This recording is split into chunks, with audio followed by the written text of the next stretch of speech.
Welcome to the INFOWARS Nightly News. I'm David Knight. It's Thursday, August 21st, 2014, and here are our top stories. Tonight, a special operations team is shocked to be deployed in America. Then, would you trust your safety to a robot driver? And ISIS promises to kill more Westerners. That's next on the INFOWARS Nightly News. But America knows the answer. Record gun purchases, people digging in. Anybody that's got a head on their shoulders is working to try to fix things politically. Well, underscoring the importance of citizen journalists and alternative media is the fact that we now see, because they're on the site, we now see the tactics and the operation of the police there in Ferguson that we would not get from the mainstream media. Of course, I'm talking about, in particular, this video of Officer F Yourself that went viral, that we had the story on yesterday. He has now been suspended indefinitely. But look at the way that Reuters reports this. They say that he was suspended indefinitely on Wednesday.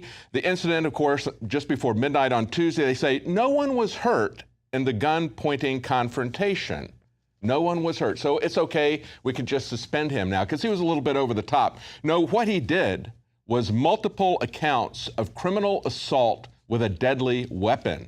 That's what he did. He was threatening people verbally. He was threatening to shoot them and pointing a weapon at them. This is something that cannot be tolerated from people who are supposedly professionally trained. And yet that very same day, on Tuesday, in the Washington Post, we had a man who is an instructor, a professor of Homeland Security at Colorado Tech University, an officer of the LA Police Department for 17 years, write an op-ed piece on the Washington Post, and here's the title: I'm a cop.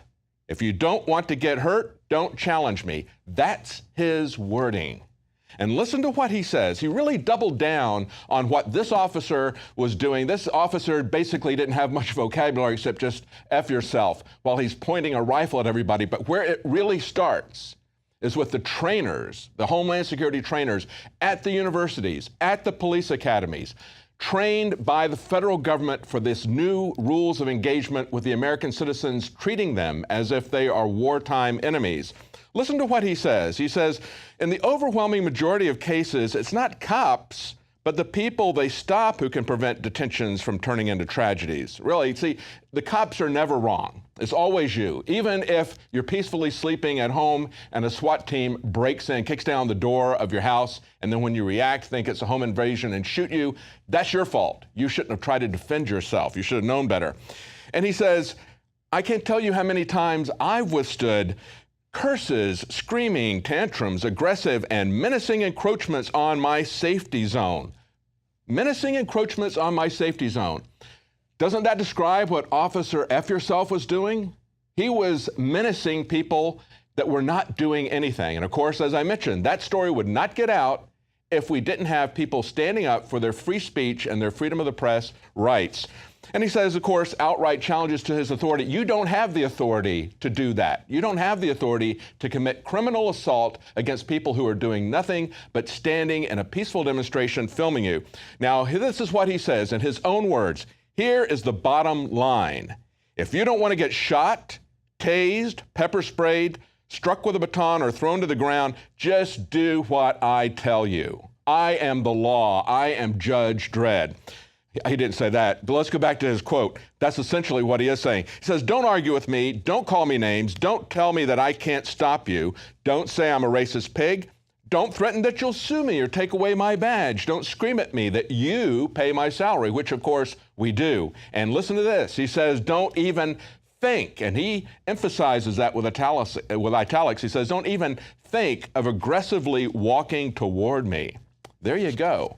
Otherwise, he will shoot you, he will tase you, he will pepper spray you, he will throw you to the ground. Okay, now he says, however, the moment a suspect submits and stops resisting, the officers must cease the use of force. Did that work out for Kelly Thomas? How many times have we seen people who are no threat to the police? As you look at this Rodney King beating, on and on and on, we see this pattern of behavior. We can't cover every one of these that happen. We would do nothing but cover that story if all we did was talk about the police beatings of people who are no longer a threat to the police and they continue to beat them mercilessly. Now, he says later you can ask for a supervisor. You can lodge a complaint. You can contact civil rights organizations if you think your rights were violated. That doesn't work if you're somebody like Kelly Thomas. They literally beat people to death. The shooting that happened in Albuquerque, New Mexico, where the homeless man was shot, and we have that in this loop of B-roll that's playing right now. The supervisor, right there, and that shot right there, the guy who was the supervisor of that police squad had previously tasered a homeless man and burnt off part of his ear as part of the tasering.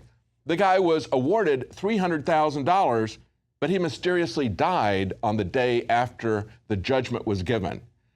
We cannot trust the police to police themselves is what the problem is, because this attitude starts with the trainers. It starts with Homeland Security. It starts with the people who are funding the police academy. And going back to New Mexico, after all of the shootings that are happening there in Albuquerque, and it's a record amount, that's where it is the highest per capita anywhere, even including places, big cities like New York.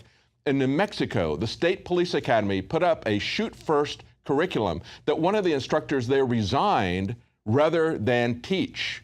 That's the kind of integrity we should have in the police department, where they purge that out, where they refuse to do things that are not their mission statement, that they do not have authority to do. And yet what we see are the kinds of attitudes from this officer, F yourself, and this Homeland Security instructor by the name of Sunil Dutta. Now he says, an average cop is always concerned with his or her safety, tries to control every encounter. This is how we're trained. For you, this might be a simple traffic stop, but for me, each traffic stop is a potentially dangerous encounter. Show some more empathy for an officer's concern. Don't make our job more difficult than it already is. We should have pity for them. Where is the pity? Where is the concern? Where is the constraint against the American people? I don't see it. Now, if you want to get more comments about this, we have an article on INFOWARS.com today from John Whitehead, the 10th Amendment Center. He starts out with this article, and then he goes to comment on that. He says, we're turning America into a war zone where we, the people, are the enemy. And of course, that's coming from the federal government, and yet it's troubling to see the people in Ferguson, Missouri, mostly liberal, many black, who see the federal government not as the source of this, but as their savior from it. That is not the case. The training, the attitude, everything is coming from the federal government. They are not the ones who are going to save you from this. They're just merely using this crisis. Now, we see a report today from a special operations contractors in Missouri. They say, we never guessed that we would deploy a high-threat team to our own city. This is Asymmetric Solutions, which is based just outside of Ferguson, Missouri.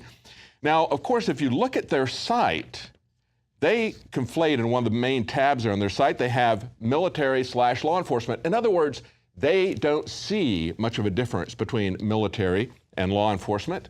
And of course, it's asymmetric solutions. Asymmetric terms essentially means that this is fighting a war, a counterinsurgency. That's what Staff Sergeant Joe Biggs and I showed you as we walked through the Asymmetric Warfare Center's training ground at AP Hill, Virginia. They are training in American cities. They are training that you are the counterinsurgents. You are the people that they are at war with. And of course, these people, if they're in the know, they are not surprised that the same tactics that they point out, they've been to Baghdad, Kabul, Manila, Peshawar, Bogota. They never thought they would go to Ferguson, Missouri. Really? When they train for that? They have a facility to train law enforcement as well as the military in those precise techniques. So nobody is really surprised. They're just kind of blowing their horn, in my opinion. Now, we've seen them block our Facebook postings to videos of police brutality in Ferguson, Missouri. Social media has come down very hard on alternative media and on domestic reports of violence, and they've been very, very tolerant up to now of ISIS and other Islamicist terrorist sites, letting them use social media freely without comment. Now they have censored it, and they're going even further. They're going after the viewers who try to pass these links out to people. Here's a report. Twitter has announced that it's actively suspending accounts that share graphic images or footage of the alleged beheading of the American journalist James Foley. An online campaign was quickly launched calling for a blackout of the group, saying don't share video, give them nothing. YouTube has also repeatedly pulled the video down. British police have actually warned the public that just watching the James Foley video may be a criminal offense under terrorism legislation. And a journalist should not be committing an act of terrorism for merely viewing a video for investigative or reporting purposes. Of course, British authorities aren't going to pursue everyone who watches or disseminates the video, but threats combined with selective enforcement will set the pretext that governments can decide what information is off limits to the general public. ISIS has had great success on social media, easily sharing their graphic images and extremist ideology. Now, in one respect, it is important to deny this PR-savvy terror group the celebrity that they desire. But on the other hand, it is only through viewing these horrific acts that people will actually grasp the sheer terror that this group is capable of and committing on a daily basis. So why censor now? Twitter didn't remove any of the graphic images making the rounds for more than a year now of Christians, Iraqis, Syrians, soldiers, and others slaughtered by ISIS. And that's why censorship of the James Foley video is so concerning. In terms of brutality, the video pales in comparison to all the other gruesome images and videos that have been posted by this terrorist organization. Yet it is the James Foley video that Obama says shocks the consciousness of the world. Censoring the video creates a pretext that governments can declare any content whatsoever on the internet to be extremist in nature and therefore off limits to the general public. And recall that the government recently declared that liberty lovers and patriots and Tea Partiers were people holding extremist ideology. So are they setting the precedent that any political content posted by these groups could be censored? The video of this alleged murder is already being exploited by the state so it can ramp up reintervention in Iraq. When people harm Americans anywhere, we do what's necessary to see that justice is done. The United States and its partners will capitalize on popular outrage over ISIS, stepping up their bombing campaign using this video as a convenient and powerful propaganda tool. And of course, it's increasing. Now, ISIS is abducting even more Westerners and promising even more beheadings. After not being able to get a war started in Syria using a sarin gas false flag, now they're finding it very effective to run these individual videos because, as Stalin pointed out, to paraphrase him essentially, one person's death is a tragedy, but of course a million people dying is just a statistic. So that's a very effective piece of propaganda to push the war. And whether it's real or whether it's staged, whatever is going on with this, our government is going to use this as an opportunity to get us into the war that they've been trying to get us into for quite some time in Syria.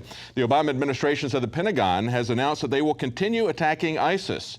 And on Wednesday, Obama said that the U.S. would, quote, do what we must to protect our people. Really? Who are our people? Of course, there's been a lot of talk going on about intercommunication between ISIS and drug cartels, and we all know that the drug cartels and Al-Qaeda have been equipped, have been trained by the American government. It's an open secret. That's why they keep changing the name. In an article on INFOWARS.com today, former CIA officer says ISIS and Mexican drug cartels are communicating. He's a former CIA officer, now a security consultant, who regularly appears on Fox News, told the Laura Ingraham Show on Thursday that ISIS and Mexican drug cartels communicate with each other.